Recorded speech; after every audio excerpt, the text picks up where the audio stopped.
Tonight on The Cycle, the latest update on the deadly explosion at an Ariana Grande concert in Manchester, England. Inside Facebook's program to stop revenge porn. And we answer the question, is Obamacare really about to collapse? All that and so much more coming at you live right now.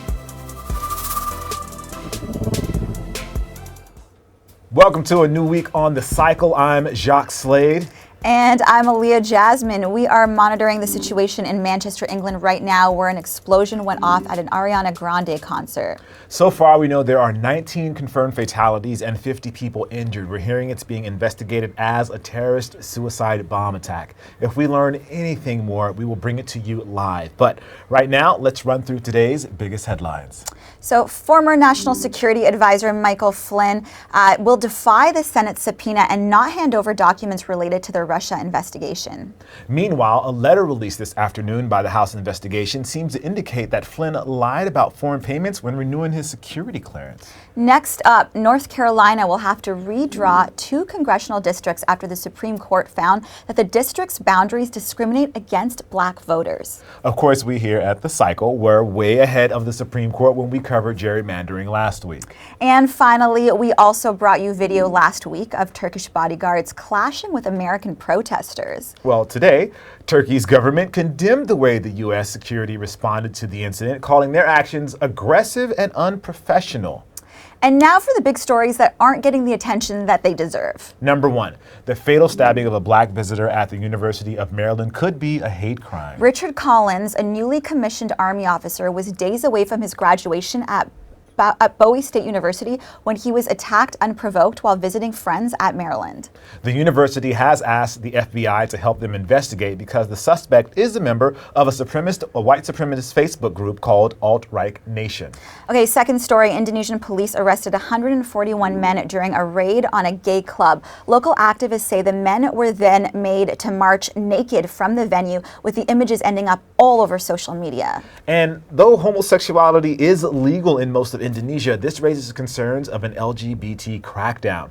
Just last week, 2 men in a conservative province were sentenced to a public caning for having sex. Back on Turkey for number 3. For NBA player Enes Kanter, the season might be over, but he's still getting blocked this Saturday at a Romanian airport, to be exact. Yeah, it turns out the Turkish center's passport had been canceled because of his criticism of Turkish President Recep Erdogan's human rights violations. Kanter also received death threats over his comments. Kanter did make it to the U.S. today, where he expressed his wish to become a U.S. citizen. Number 4, audiences at the Cannes Film Festival booed 2 Netflix movies that screened there. Many in the French film industry are upset about streaming services entering the festival, which has historically championed independent cinema. Following this controversy, Cannes will now require all of its entries to have a theatrical release. They'll probably have to rethink that when people, start Netflix and chilling in their movie theaters. Okay, the Fyre Festival mess just keeps getting worse. In addition to a series of lawsuits, the New York Times reports that the FBI has opened a criminal investigation into fraud. Don't worry, the event's organizers say he's still planning another Fyre Festival next year. He says if he can just convince Blink-182 to play his jail cell, it'll be a huge improvement on this year's conditions. Oh, it's supposed to be funny, but it's actually true. Yeah. Such a mess. Yeah, and now it's time for a story that for some might have been TLDR or too long didn't read. Reporters at The Guardian got their hands on some internal Facebook documents that lay out the company's policies on how to decide what should or should not be removed from people's pages. There's a lot to dig through here, especially the sexual content guidelines, which include a section about handiwork. Yeah, but we're going to focus on one section that outlines how Facebook content monitors should respond in cases involving revenge porn. According to these documents, revenge porn, sexual content posted without the consent of one of the people involved, is a massive problem on Facebook. The company had to assess 54,000 potential cases in a single month. Most of the cases rely on users to report them, so the number might actually be way higher than that.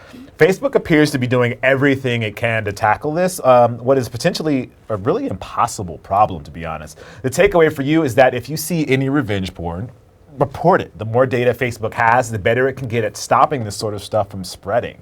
And that's TLDR. Moving on, sometimes politics can stand in the way of really understanding a topic. That's why we're here to give you the left, the right, and the truth. Today's topic, the Affordable Care Act, or Obamacare. You've probably gotten used to hearing arguments like this from the right.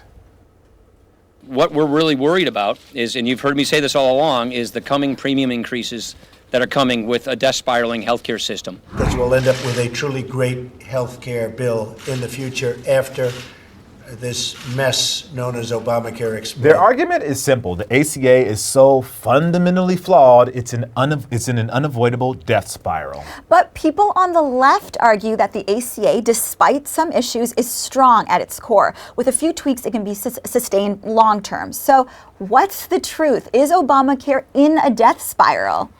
Kind of, but with a very important caveat. The ACA relies on a couple key elements to keep insurance companies participating. Yeah. The first is the mandate that forces young, healthy people into the market. The second is money the government gives to insurers so they don't raise rates. They don't raise people's rates. These are called cost-sharing reductions. Right. They help keep the cost down for 7 million people, and they're key to getting insurance companies to participate in the ACA markets. The problem is that we have no idea if either the individual mandate or cost-sharing reductions will be around next year. Right now, insurers are facing an approaching deadline to decide whether they will participate in the ACA next year.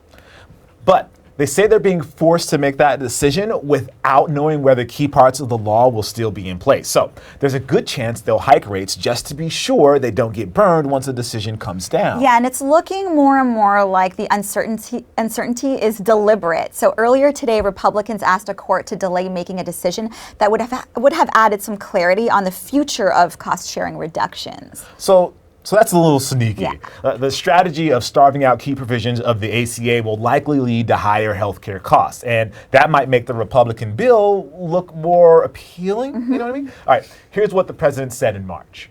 I've been saying for the last year and a half that the best thing we can do, politically speaking, is let Obamacare explode. It is exploding right now.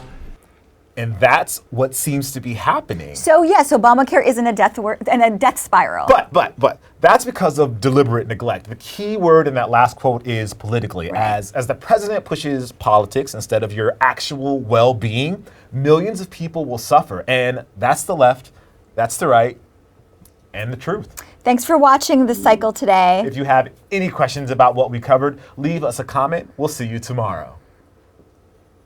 Make sure to follow us at The Cycle Live on Twitter and Instagram. And like, share, subscribe to us on YouTube and Facebook, all that good stuff at The Cycle.